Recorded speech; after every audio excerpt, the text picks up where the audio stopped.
What's on, ladies and gentlemen? My name's Ross, I like games, and today we need to take a little bit of a look at some new Keyforge cards. You see, Dark Tidings is coming along in the not too distant future. We've had some new cards revealed, and it seems like it would be rather rude of me indeed if we didn't have a look at some of these new cards.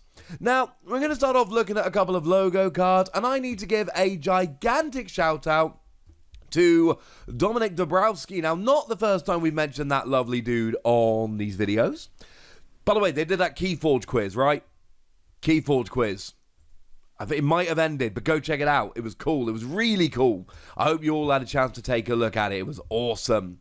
Now, it comes from Dominic. He's the one that sent it to me. But actually, we do need to give a shout out generally here from Can't Touch This Team. Dominic sent it to me, but it does come from Can't Touch This Team. So shout out to those lovely dudes for being lovely.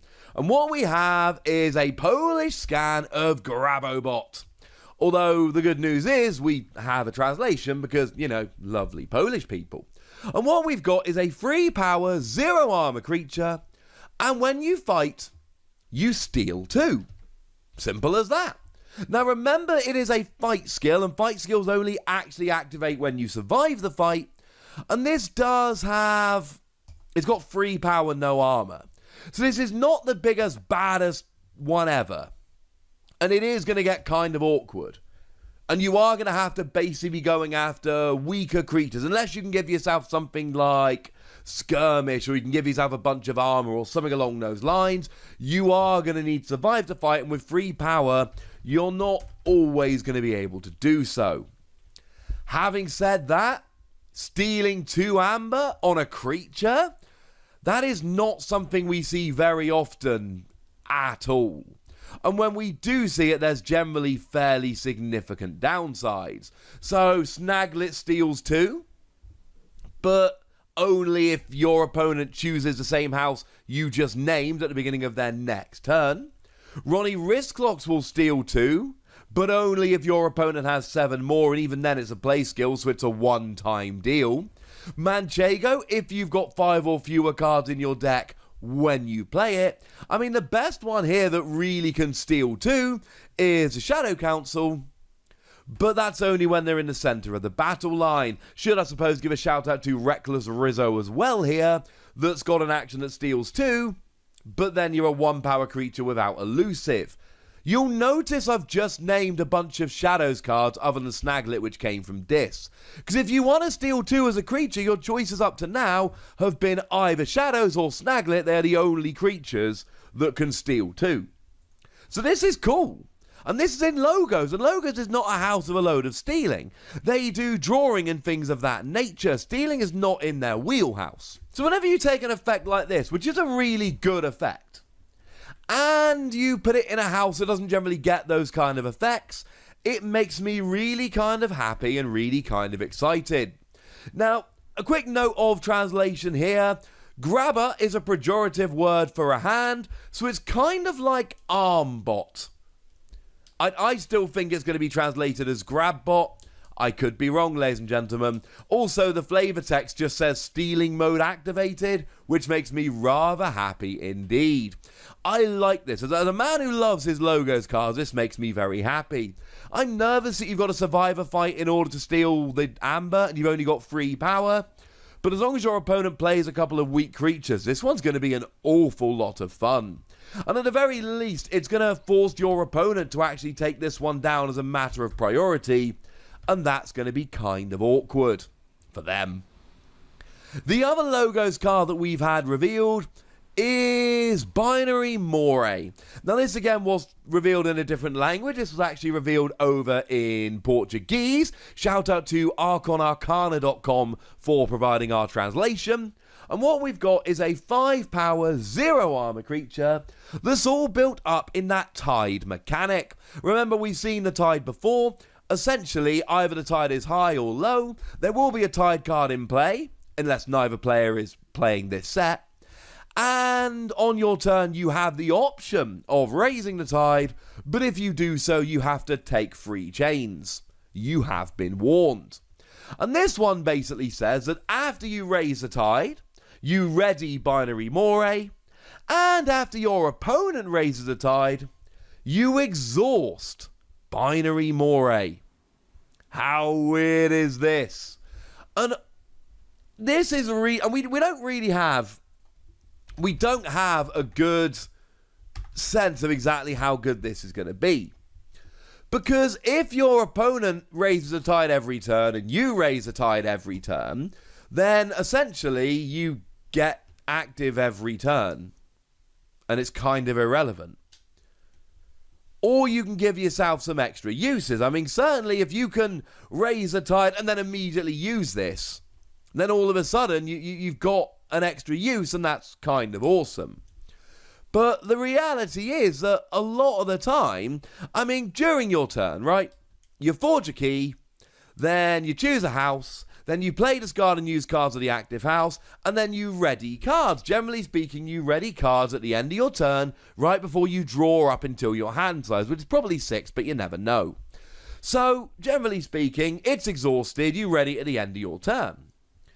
Here, if it's exhausted coming into your turn, you get to ready it by raising the tide. Yay! And then you exhaust it, but it gets readied at the end of your turn. But then if your opponent raises a tide, then it's not ready at the end of your turn. So you ready, or beginning of your turn. So you raise a tide, and then it's ready, and then you can use it. But then if your opponent lowers a tide, and you end up just having to raise a tide to use it generally anyway. Now, there are ways to really make this work. Let's say it is ready at the beginning of your turn. What you can essentially do is use it, it's exhausted, raise a tide, use it again. That would be kind of cool. So if your opponent raises the tide, you're exhausted, but then your next turn isn't a logo's turn anyway, so it doesn't matter. And then at the end of your next turn it gets ready, then your next logo's turn, it's ready, you use it, you raise a tide, you use it again. That's essentially, as far as I'm concerned, where Binary Moray comes in here. There will be turns where you can use this twice in one turn, and that is absolutely awesome. But there are probably, I imagine, going to be plenty of games where you and your opponent just take it in turns to raise and lower the tide. So it's just going to end up being that you use it essentially once per turn anyway. And that's kind of pointless, except you're having to raise a tide or you can't use it. But we're talking double activations here. That's when you're going to get the real benefit from this, where you can use it and then raise a tide and use it a second time in the same turn. And you got a 5-power creature attacking twice. That is pretty good. Oh yeah, I haven't even mentioned yet that when you reap, you archive a card. And archiving a card from your hand, and it's a card you can choose. So this is one of those cards where you can constantly be building up your own archive, and I love targeted archiving, because targeted archiving basically means you can just archive all the cards from one of your houses, so you end up having a Saurian Republic turn, but you've got 9 of your 12 Saurian Republic cards in your hand, and you can go absolutely nuts.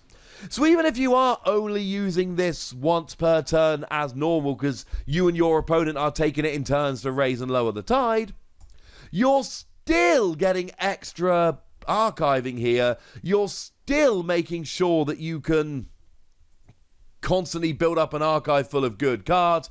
And that is awesome, ladies and gentlemen.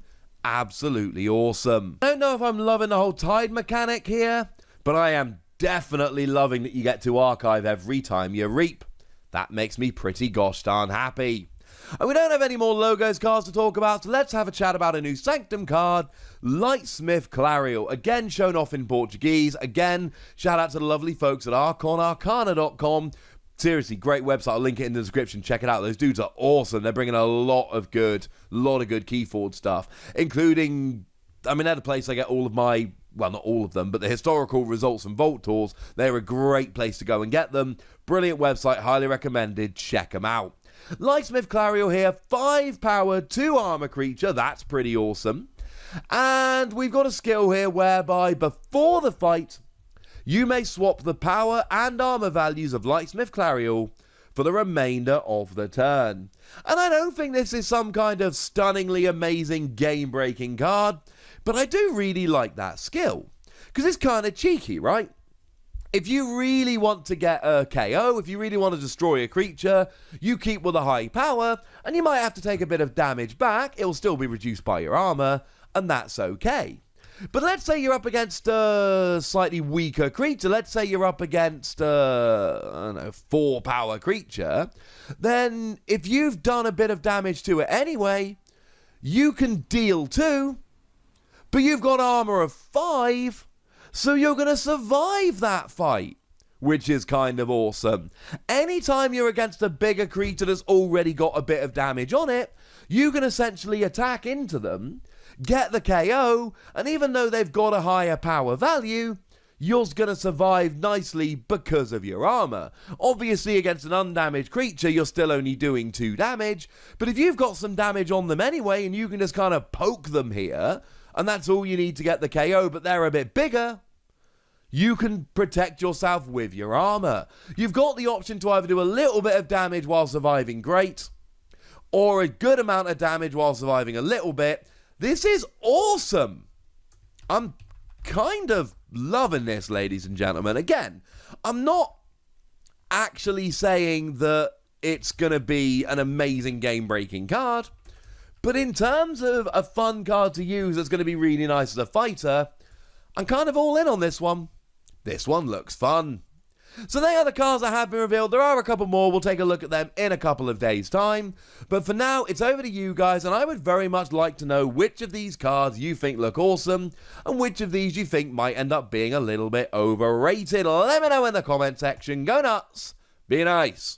And then make sure you like this video, subscribe to this channel, follow me on Twitter at the Wossy. That's where we talk Keyforge and a bunch of other games. And please do consider checking out patreon.com/PTCGradio, where you can support the channel, get some bonus podcasts and all that good stuff.